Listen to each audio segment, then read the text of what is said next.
Welcome back. You're watching Nightline. We're speaking to NACTU's Edward Tobejane and COSATU's Mike Shingange. Their reactions to the budget. Gentlemen, I want to talk specifically now about a few of the state-owned enterprises that are in the news, more specifically the minister's pronouncements on them. Now, at 450 billion rands, Eskom's debt is huge. But as you both know, we've been told before that Eskom is too big to fail. But as the minister said today, the government can't keep throwing money at Eskom because that comes at the expense of education, welfare, and health, among other things. But I see, Mike Shingange, that one of your affiliates, the NUM, is already spitting fire. They are saying no to unbundling, arguing that it's a precursor to privatization and it's all about pleasing white monopoly capital in Washington and London.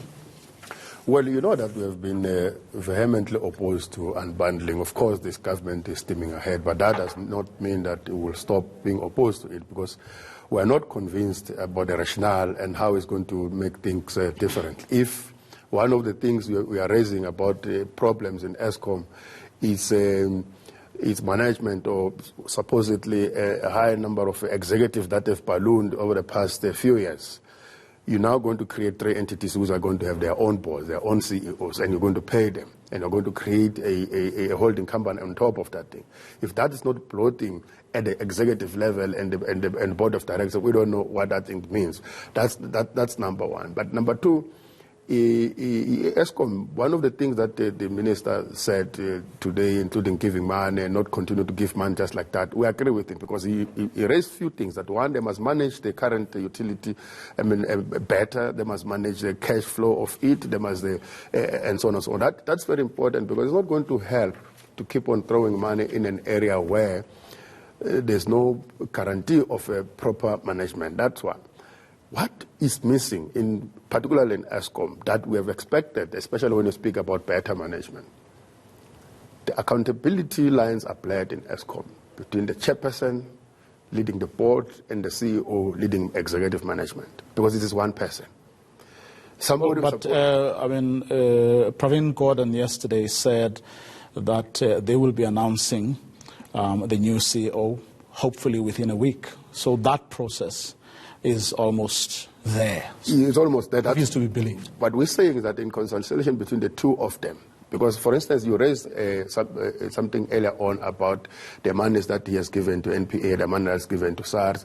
We commend the efforts led by the president in terms of cleaning those institutions, ridding them of bleeding and corruption and so on and so on. So we support that the money must be put there. But there's something that Treasury can do as an institution that manages the past. They must say you cannot give money in an institution where the accountability lines are not clear.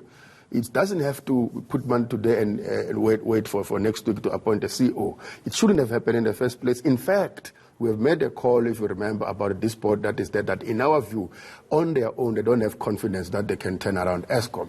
So we need a fit-for-purpose board currently in order to do the reforms that Tito Mboweni announced today. Edward Tobejane, Minister Mboweni today said debt relief will only, or additional funds to Eskom, that will only happen once the Eskom board, notwithstanding Mike Shingange's reservation, has shown, and I quote, irrevocable commitment to implement government decisions and shows progress.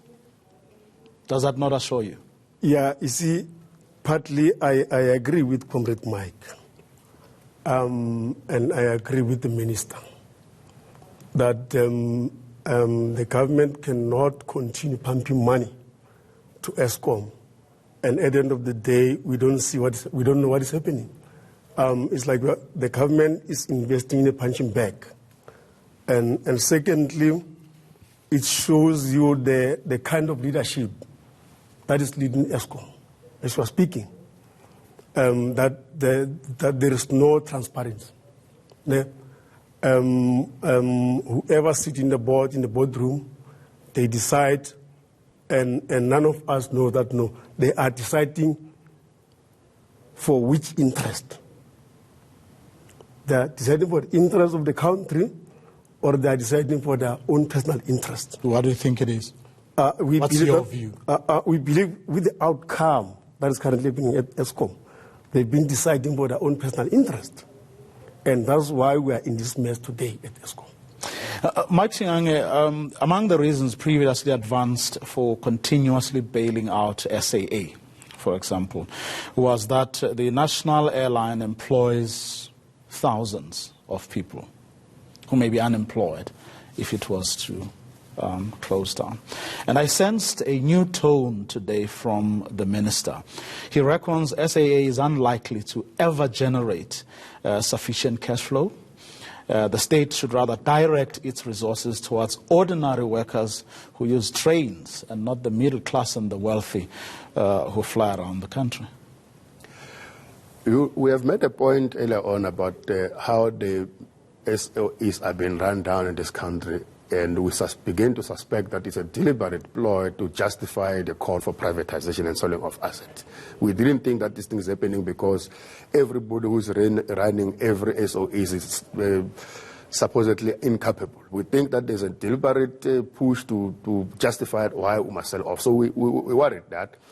We don't disagree with the fact that there are certain SOEs that can't be allowed to run down, Eskom being one of them, PRASA being one of them, that indeed the trains, workers are losing wages because they arrive late at work because trains get stuck. Sometimes they lose wages, the employers lose productivity and profits, so that the economy therefore suffers. We need to invest money there. But that should not be at the expense of, therefore, the workers that must be sent to the street because SAA was mismanaged in the past. We need to find a way of making sure that we cushion those workers. The government doesn't seem to be seeing its way out. Well, we're watching that space. We'll be engaging with that process. What do you think should happen to SAA? Look, I think, let's start here. Where we disagree with the minister this afternoon is when he mentioned only two entities, SAA and Eskom, as if Transnet is in good condition, as if PRASA, as Comrade Shingange says, is in condition, as if Dinel is in condition. I think all of us here, we are aware that Dinel, they are struggling to pay salaries. Do you think he had an ulterior motive for not mentioning? Yes, yes. What do you think that I mean, he did it deliberately. Why? He's avoiding embarrassment to the public. We cannot allow the situation whereby the minister will just try to channel us and to channel us to focus only on two entities. But going back to SAA, as you said, SAA is insolvent. To invest at the SAA is we are just wasting the workers' money. What do you think should happen to the workers who are there? I mean, we need to come up with a strategy, but not just continue investing. We need to come up with a strategy so that at least we can save workers that are there. We are not saying that SAA should be closed, but at least we need to turn the wheel to come up with something different that will save workers, that will make SAA to continue working as a state entity. Okay. That's our submission, Vuyo. I mean, going back to Eskom, as Comrade Shingange says about unbundling of Eskom. The unbundling of Eskom, we believe that it's not going to assist the process. Because once you unbundle, it means that you are adding extra cost to the entity. So we believe that a certain strategy should be applied in consultation with the parties at NETLEC. Because of our discussion at NETLEC when it comes to Eskom, I mean, we've been sidelined, to be honest with you. We just become rubber stamped. And that's decisions very made exactly, elsewhere. yeah. We've run out of time, but I have to give you like 10 seconds each to answer this one question. E-tolls are here to stay. Then what? What are you going to do? Pay. He must come and arrest us. Well, if there's one thing that we are very proud as COSAT is since 1994 breakthrough. This is the longest and successful consumer boycott that we have led as COSAT, that South Africans should not pay e-toll. We agree with paying of services that rendered and others, but not this one that is shoved down the throat of. So for you, it's aluta continuing for you? Paying, yeah. Vuyo, e-toll are killing us. Unemployment is reaching the sky as we're speaking today. So where are the poor like me are going to get money to pay e-toll. We are saying no to e-toll. Thank you, gentlemen. That's where we're going to leave it. Mike Shingange, as well as Edward Tobejane, giving a worker's perspective on the budget policy statement made by Finance Minister Tito Mboweni. Nightline continues right after this.